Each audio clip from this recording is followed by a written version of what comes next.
I'm Cameron. I just read comics. I love them. Welcome back to another episode of Cameron Reads Comics. On today's episode, I'm going to be talking about The Wasp by Ewing and Kasia. For accessibility, this story was released afterwards, but in conjunction to the Ant-Man story by Al Ewing and Tom Riley. I reviewed that one last week. Go check it out. It was an anniversary celebration, about 60 years of The Wasp. Okay, you don't need to know much about The Wasp to read the story. Literally, I know next to nothing because the comic version of The Wasp is very different than the one that we get in the MCU. But I think it would help if you did because there's a lot of lore referenced, and this is my first time running into any of these characters, okay? One character that I had never heard of was Nadia Van Dyne, who I guess is Hope Van Dyne. She had an appearance in 2011, 2014, late. She is apparently in this. She's a wasp, and she's a coexisting wasp to Janet Van Dyne. I didn't know. I thought it could help if you did know. I didn't. Now for the story. In the same way that Ant-Man story celebrated Ant-Man's history, this story celebrated the history of the Wasp. And it's not just about Janet Van Dyne. It follows her and her daughter, Nadia Van Dyne. This story is different than the last one because there are only 2 wasps. There's not 4 wasps, 4 different Ant-Man. There are 4 different Ant-Mans, and they didn't make up another one for this story. So it explores their relationship in one adventure and doesn't quite go back to the 60s or decades of the Wasp. At the beginning of her origin, the creature of the cosmos killed Janet Van Dyne's father. Jan teams up with Ant-Man, becoming the Wasp and fighting crime, eventually beating the creature of the cosmos. And we know where Janet Van Dyne goes from there, okay? She eventually becomes a founding member of the Avengers, a staple, a core character in the Marvel Universe, okay? And that's kind of really what the story is about more than, here's her in the 60s, here's her in the 80s, and da-da-da. It's about how she's grown as a character over time.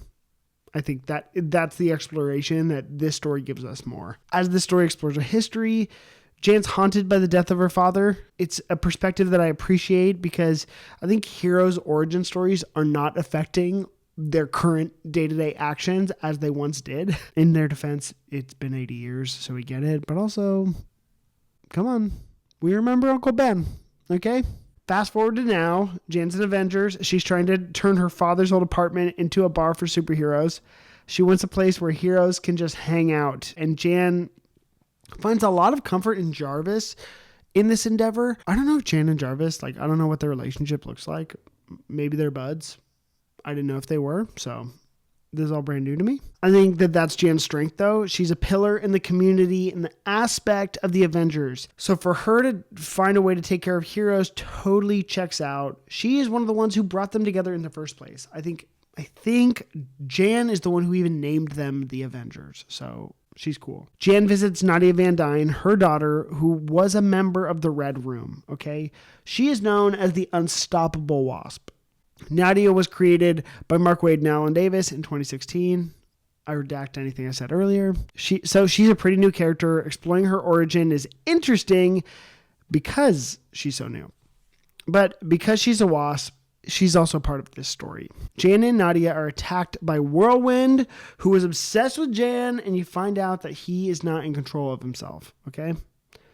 And basically, there's a grand sinister force that is at play. And that is all I'm going to leave you with. Because if you want to find out what the sinister story at play is, go pick up the story. It's pretty affordable. Now for the art. Kasia is a great modern artist. She has a really great sharp style with a sensibility of Janet Van Dyne in this book. With how much legacy and characterization Jan requires, Kasia did a great job, okay? And she also had to draw all the different wasp suits, so that was very cool. The only thing I'd say is it's hard to come out with this book released in conjunction with that Ant-Man book by Tom Riley. Their art styles are very different. I found it a little bit jarring that they're like, oh wow, we're just going... I guess they're too, they feel the covers match. The Wasp covers match in the same way those Ant covers match. Yeah, the Ant-Man covers matched. And I thought it was really weird that they didn't put them in conjunction more, and like then they totally departed art style, which is cool. Like I liked Kasia and Nie's art, but I was like, oh wow, this is a complete departure. How did I like this story? I thought this was a step down from the last volume, and I'm glad the Wasp is getting her own title, but the heartbreaking part is I don't know very many great Wasp stories. Marvel does a good job exploring who she is as a character, but like, what is the great Wasp story? And I thought this one was just fine. Like, it seems throughout her character history, she's been an object of the men around her that's occurred in some incredibly problematic ways. And that's sad because she's such a great, interesting character. I really want her to succeed. Like, I love the influence Janet Van Dyne has had on the rest of the Marvel Universe. And I'm like, I wish that the Marvel Universe would treat her that way by giving her like great stories. And so I don't think this story sold her short. I think that it kind of reflected that Marvel history has sold her short. Wasp has a complicated history, especially in her relationship with Hank Pym. And I don't want her relationship to only with Ant-Man to be the only way she's seen. But the story kind of showed me how much I don't know about the Wasp, and I'm not okay with that. So if you know good Wasp stories, recommend them to me because I want to love her. Okay? I think she's so cool. She's so important.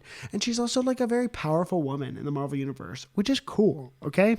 Now, for my rating, I'm going to give this story a 6.3 out of 10. I'm glad we have Wasp stories. I want more, but I want to fall in love with the Wasp because she deserves it. My name's Cameron. I don't just read comics. I love them. See you next time.